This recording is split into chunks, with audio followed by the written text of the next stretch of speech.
आर्यावर्त में वाराणसी नाम की एक नगरी है जहां भगवान शंकर निवास करते हैं। पुण्यात्मा लोगों के रहने के कारण वह नगरी कैलाश भूमि के समान जान पड़ती है। उस नगरी के निकट अगाध जल वाली गंगा नदी बहती है जो उसके कंठहार की तरह सुशोभित होती है। प्राचीन काल में उस नगरी में एक राजा राज करता था जिसका नाम था प्रताप मुकुट। प्रताप मुकुट का वज्र मुकुट नामक एक पुत्र था जो अपने पिता की ही भांति बहुत धीर, वीर और गंभीर था। वह इतना सुंदर था कि कामदेव का साक्षात अवतार लगता था। राजा के एक मंत्री का बेटा बुद्धि शरीर उस वज्र मुकुट का घनिष्ठ मित्र था।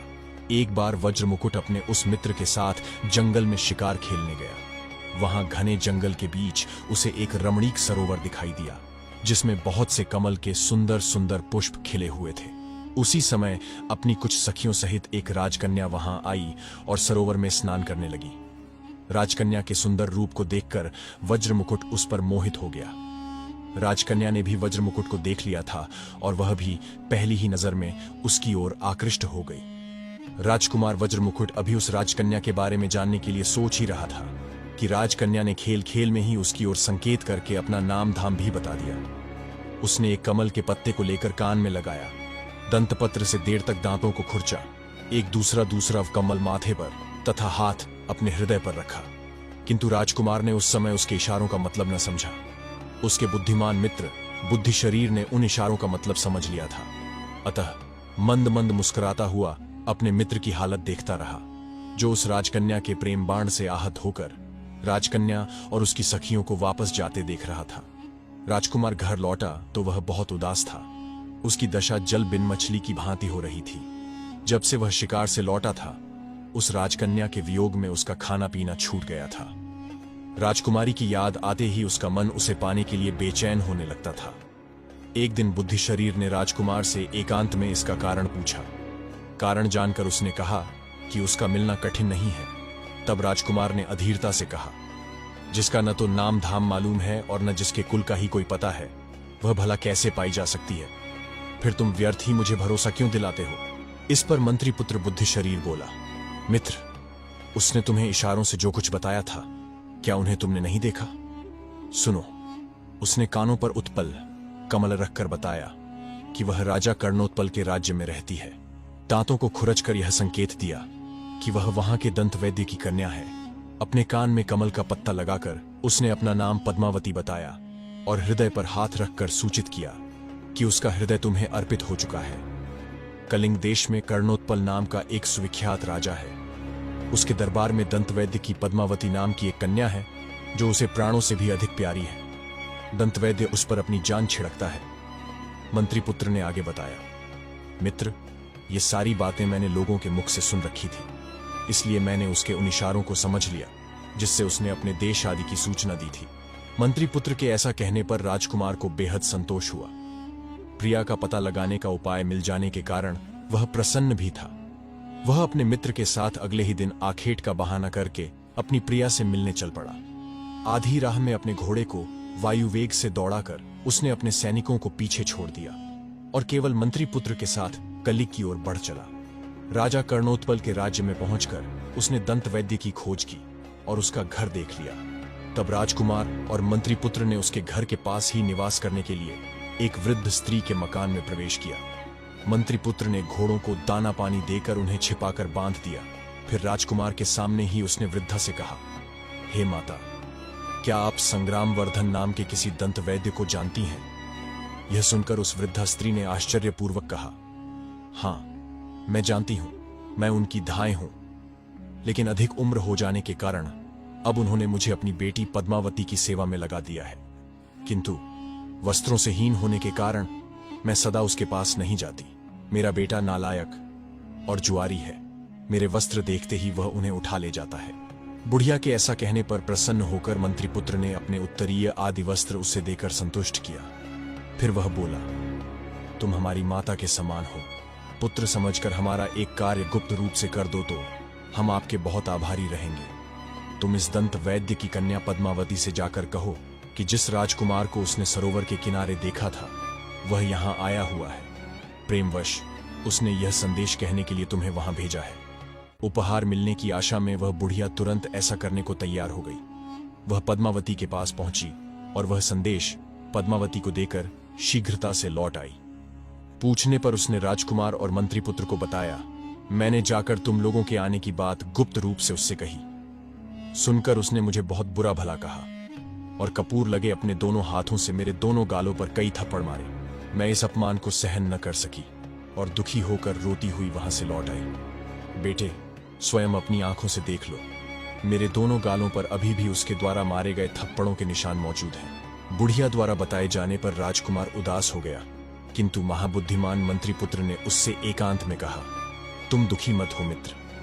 पद्मावती ने बुढ़िया को फटकार कर कपूर से उजली अपनी 10 उंगलियों की छाप द्वारा तुम्हें ये बताने की कोशिश की है कि तुम शुक्ल पक्ष की 10 चांदनी रातों तक प्रतीक्षा करो। ये रातें मिलन के लिए उपयुक्त नहीं हैं। इस तरह राजकुमार को आश्वासन देकर मंत्रीपुत्र बाजार में गया और अपने पास का थोड़ा सा सोना बेच आया।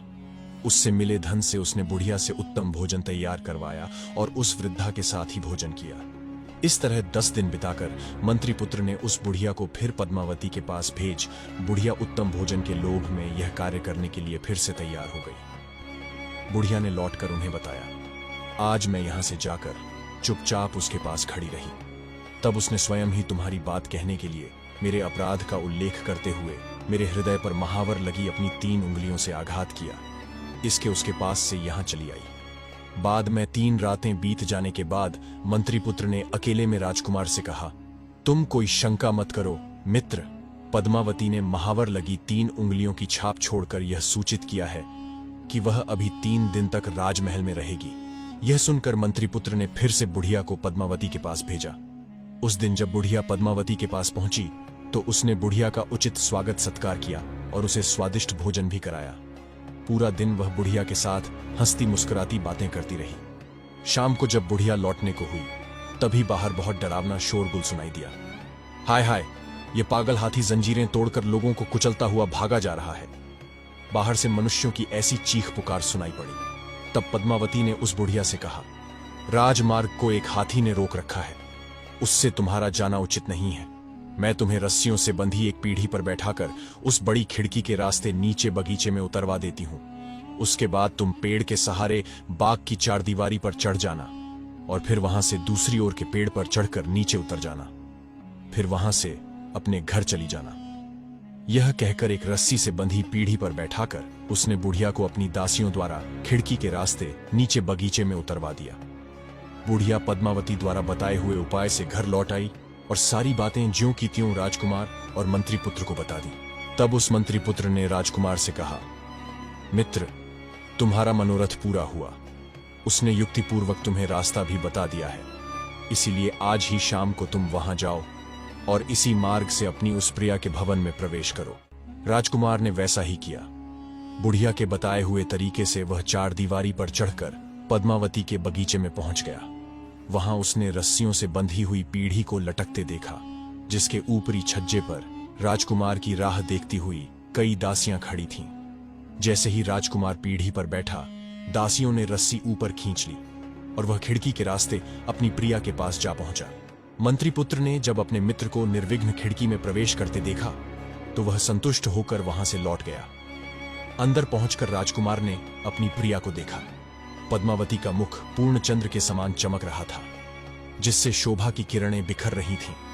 पद्मावती भी उत्कंठा से भरी हुई राजकुमार के अंग से लग गई और अनेक प्रकार से उसका सत्कार करने लगी। अनंतर राजकुमार ने गांधर्व विधि से पद्मावती के साथ विवाह कर लिया और कई दिनों तक गुप्त रूप से उसी के आवास में छिपा रहा। कुछ समय बीतने के बाद एक रात उसने अपनी प्रिया से कहा, मेरे साथ मेरा मित्र बुद्धि शरीर भी यहां आया है। वह अकेला ही तुम्हारी धाय के घर में रह रहा है। मैं अभी जाता हूं, उसकी कुशलता का पता लगाकर और उसे समझा बुझाकर फिर तुम्हारे पास लौट आऊंगा। यह सुनकर पद्मावती ने कहा, आर्यपुत्र, यह बताइए कि मैंने जो इशारे किए थे उन्हें आपने समझा था या आपके मित्र बुद्धि शरीर ने? राजकुमार ने उत्तर दिया, मैं तो तुम्हारे इशारे बिल्कुल भी नहीं समझ पाया था। उन्हें मेरे मित्र बुद्धि शरीर ने समझा और मुझे बताया। यह सुनकर पद्मावती ने कुछ सोचते हुए कहा, आपने यह बात इतने विलंब से बताई, यह तो बहुत अनुचित हुआ। आपका मित्र होने के कारण वह मेरा भाई है। मुझे पहले उसका स्वागत और सत्कार करना चाहिए था। ऐसा कहकर उसने राजकुमार को जाने की अनुमति दे दी। तब राजकुमार उसी रास्ते से अपने मित्र के पास गया जिससे वह आया था। पद्मावती के इशारे समझाने की बात राजकुमार ने मंत्रीपुत्र को बता दी, लेकिन मंत्रीपुत्र ने अपने संबंध में कही गई इस बात को अनुचित मानकर इसका समर्थन नहीं किया। इसी बीच रात बीत गई। सुबह संध्या वंदन आदि से निवृत्त होकर वे दोनों बातें कर रहे थे। तभी पद्मावती की एक सखी हाथ में पान और पकवान लेकर वहां आई। उसने मंत्रीपुत्र का कुशल मंगल पूछा और लाई हुई चीजें उसे दे दी। उसने राजकुमार से कहा कि उसकी स्वामिनी भोजन के लिए उसकी प्रतीक्षा कर रही है। फिर वह गुप्त रूप से वहां से चली गई। तब मंत्रीपुत्र ने राजकुमार से कहा, मित्र, अब देखिए, मैं आपको एक तमाशा दिखाता हूं। यह कहकर उसने एक कुत्ते के सामने वह भोजन डाल दिया। कुत्ता वह पकवान खाते ही तड़प तड़प कर मर गया। यह देखकर आश्चर्यचकित हुए राजकुमार ने मंत्रीपुत्र से पूछा, मित्र, यह कैसा कौतुक है? तब मंत्रीपुत्र ने कहा, मैंने उसके इशारों को पहचान लिया था। इसी कारण मुझे धूर्त समझकर उसने मेरी हत्या करने की चेष्टा की थी। इसीलिए तुमसे अत्यधिक प्रेम होने के कारण उसने मेरे लिए विष मिश्रित पकवान भेजे थे। उसे भय था कि मेरे रहते तुम एकमात्र उसी में अनुराग नहीं रख सकोगे और उसके वश में रहने के बजाय अपनी नगरी लौट जाओगे। इसलिए उस पर क्रोध न करो, बल्कि उसे उसके माता पिता के त्याग के लिए प्रेरित करो और मेरे बताए उपायों के अनुसार आचरण करो। मंत्रीपुत्र के ऐसा कहने पर राजकुमार उसकी बुद्धिमत्ता की प्रशंसा करते हुए बोला, सचमुच तुम अत्यंत बुद्धिमान हो। इसी बीच अचानक बाहर से दुख और व्याकुलता से भरे लोगों का शोरगुल सुनाई पड़ा। वे कह रहे थे, हाय हाय, राजा का छोटा बच्चा मर गया। यह सुनकर मंत्रीपुत्र प्रसन्न हुआ।